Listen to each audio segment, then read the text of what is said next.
Pernah melihat berita putusan pengadilan lalu membaca komentar seperti ini? Banyak di radio, di TV, di infotainment dan lain sebagainya. Kok hukumnya ringan?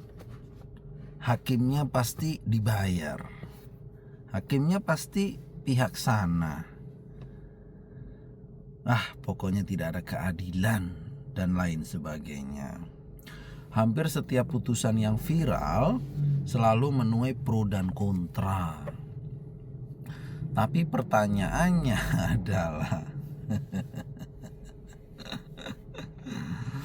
aduh. Tapi pertanyaannya adalah apakah memang hakim itu salah gitu ya? Apakah memang hakim itu selalu salah? Atau masyarakatnya yang belum mengetahui pertimbangan hukumnya gitu. Itulah gunanya channel ini, kawan-kawan. Jadi kita memberikan pembelajaran, pemahaman, pengetahuan, literasi hukum yang sederhana. Kembali lagi bersama saya Kawali di channel Hukum di Lapangan. Nah, ketika masyarakat melihat sebuah perkara yang terlihat biasanya hanya hasil akhirnya. Misalnya terdakwa divonis 5 tahun, gugatannya ditolak, atau terdakwa dibebaskan, atau terdakwa dihukum mati, atau terdakwa dihukum seumur hidup. Lalu publik, masyarakat langsung menilai putusan itu adil, putusan itu tidak adil, harusnya seperti ini, harusnya seperti itu. Biasa, penonton dan lain sebagainya. Padahal hakim hanya melihat satu fakta. Hakim harus mempertimbangkan bukti-bukti yang ada di persidangan, keterangan saksi yang ada di persidangan, keterangan ahli yang ada di persidangan, dan dokumen-dokumen lainnya serta ketentuan yang berlaku, atau mungkin adanya jurisprudensi atau keputusan pengadilan sebelumnya. Nah, yang diketahui masyarakat seringkali hanya sebagian kecil dari keseluruhan fakta-fakta yang ada di persidangan, yang ada di ruang sidang. Nah, dalam setiap putusan, hakim wajib menjelaskan alasan hukumnya. Makanya biasanya dibacain tuh bla bla bla bla bla bla, menimbang dan lain sebagainya. Habis ujung-ujungnya di akhirnya tuh memutuskan. Nah, itu ada pertimbangan hukumnya dan lain sebagainya. Nah, dalam dunia hukum ini dikenal dengan istilah ratio decidendi. Sederhananya adalah hakim tidak boleh memutus hanya berdasarkan perasaan. Harus ada alasan yang dipertanggungjawabkan secara hukum. Misalnya, mengapa seseorang dinyatakan bersalah? Mengapa terdakwa hukumannya hanya sekian tahun? Mengapa gugatan si A atau terdakwa itu diterima atau ditolak? Nah, seperti itu. Dan semua itu berjalan harus dijelaskan dalam pertimbangan amar putusan yang dibacakan atau yang diputuskan oleh hakim. Nah, jawabannya adalah boleh. Seperti itu. Apakah hakim boleh dikritik? Jawabannya boleh. Di negara demokrasi, putusan pengadilan itu dapat dikritik secara akademis dan tentunya harus objektif, jangan subjektif. Itu tidak bagus.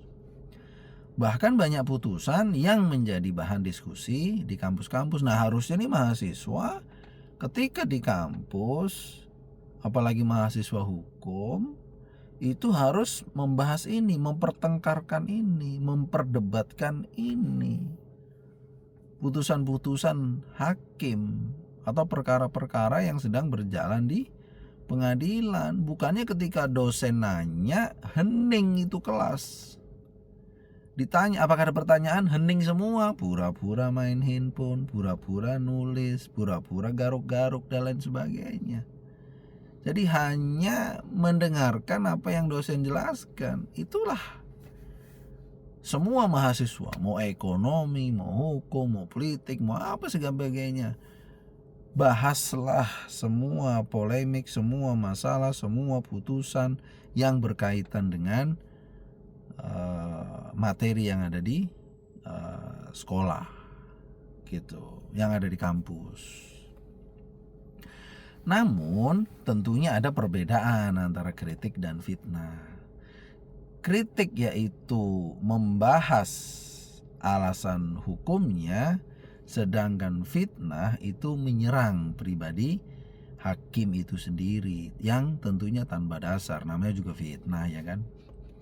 Nah, masyarakat itu berhak bertanya, apakah putusan ini memang sudah mencerminkan keadilan atau memang belum? Tetapi tetap harus menghormati proses-proses hukum yang sudah berjalan atau tentunya proses penegakan hukum yang sudah berlaku gitu.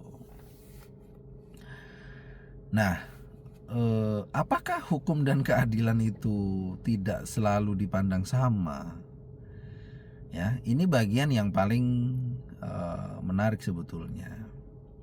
Kadang sesuatu yang sah secara hukum belum tentu dianggap adil oleh semua orang.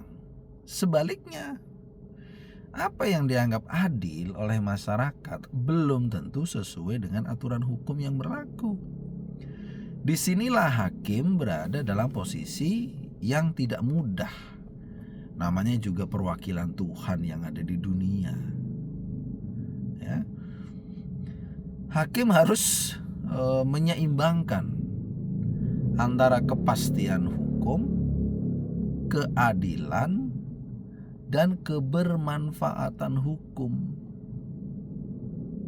Karena itu, tidak semua putusan akan memuaskan semua pihak pastinya. Nah, jadi ketika melihat putusan yang viral di media sosial atau di manalah, ketika mengikuti sidang atau pokoknya berita-berita yang viral, itu jangan hanya membaca judulnya, apalagi di YouTube sekarang nih, viral, hukum mati, bandar narkoba dihukum mati, atau korupsi dihukum seumur hidup. Jangan judulnya doang berita, karena berita atau judul-judul yang ada di media sosial nih kadang-kadang menakutkan gitu ya. Cobalah melihat pertimbangan hukumnya, dibaca, dicari amar putusannya di Google banyak ya, di internet banyak gitu ya.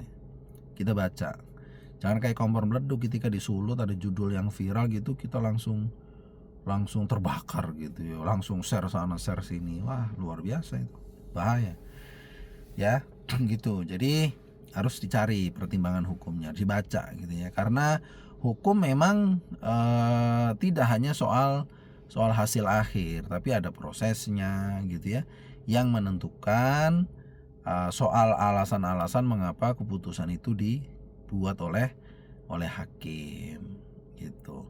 Nah, terkait dengan pembahasan ini, bagaimana menurut Anda? Apakah masyarakat Indonesia saat ini lebih sering mengkritik putusan berdasarkan fakta hukum atau justru berdasarkan emosi yang berujung fitnah?